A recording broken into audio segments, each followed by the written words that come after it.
Cinema స్థాయి ఎంత పెరిగినా సరే ఇప్పటికీ 1000 కోట్ల బడ్జెట్ అంటేనే చాలా ఎక్కువ. అలాంటిది రామాయణం 2 భాగాలకు కలిపి ఏకంగా 4000 కోట్ల బడ్జెట్ ఖర్చు చేస్తున్నట్లు నిర్మాత నమిత్ మల్హోత్రా కొన్ని నెలల ముందు ప్రకటించినప్పుడు అందరికీ ఫ్యూజులు ఎగిరిపోయాయి. ఇంత ఖర్చు చేసి బిజినెస్ ఎలా వర్కౌట్ చేస్తారు, రికవరీ ఎలా సాధ్యమని అందరూ చర్చించుకుంటున్నారు. కానీ ఈ సినిమాకు ఉన్న పొటెన్షియాలిటీకి ఆ ఖర్చు ఎక్కువేమీ కాదని, బిజినెస్ కూడా వర్కౌట్ చేయగలమనే ధీమాగా చెబుతున్నాడు నమిత్ మల్హోత్రా. ఇంతకీ ఈ సినిమాకు ఆయన ఆ స్థాయిలో ఎలా డబ్బులు పెట్టగలుగుతున్నారు, ఆ బడ్జెట్ అంతా ఎలా సమకూరింది అన్నది ఆసక్తికరం. ఆయన వేరే సంస్థల భాగస్వామ్యం కూడా కోరుకోకుండా సొంతంగా సినిమాను ప్రొడ్యూస్ చేస్తున్నారు. మరి ఇంత బడ్జెట్ ఎలా సమకూర్చుకున్నారనే విషయమై ఒక ఇంటర్వ్యూలో మాట్లాడారు నమిత్ మల్హోత్రా. అవును, రామాయణం మీద నేను 4000 కోట్ల రూపాయలు ఖర్చు చేస్తున్నా.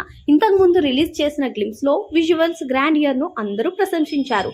రామాయణం పార్ట్ 1 చిత్రీకరణ దాదాపుగా పూర్తి కావచ్చింది. ఈ సినిమా తీయాలనుకున్నప్పుడు భారీగానే చేయాలనుకున్నాం. అయితే ఈ సినిమాలో లీడ్ రోల్ చేస్తున్న నటుడితో పాటు అందరికీ ఒకటే అనుమానం కలిగింది. ఈ సినిమాను ఇంత భారీగా తీయడానికి అవసరమైన నిధులు ఉన్నాయా అని. అయితే నేను ఎవరి దగ్గర ఒక్క రూపాయి కూడా అప్పు చేయకుండా మొదటి భాగాన్ని పూర్తి చేయగలిగాను.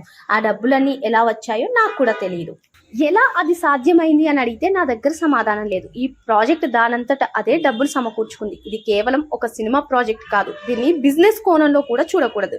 ఈ సినిమా మొత్తం పూర్తయ్యేసరికి ఎంత ఖర్చు అవుతుందో కూడా నాకు తెలియదు. నేను ఏ రోజుకు ఆ రోజు ఖర్చులు చూసుకోవట్లేదు. మనం సరైన సినిమా తీస్తున్నామా లేదా అన్న దాని మీదే నా దృష్టి అంతా. ఆ విషయంలో ఎంత మాత్రం రాజీ పడట్లేదు అని నమిత్ వెల్లడించాడు.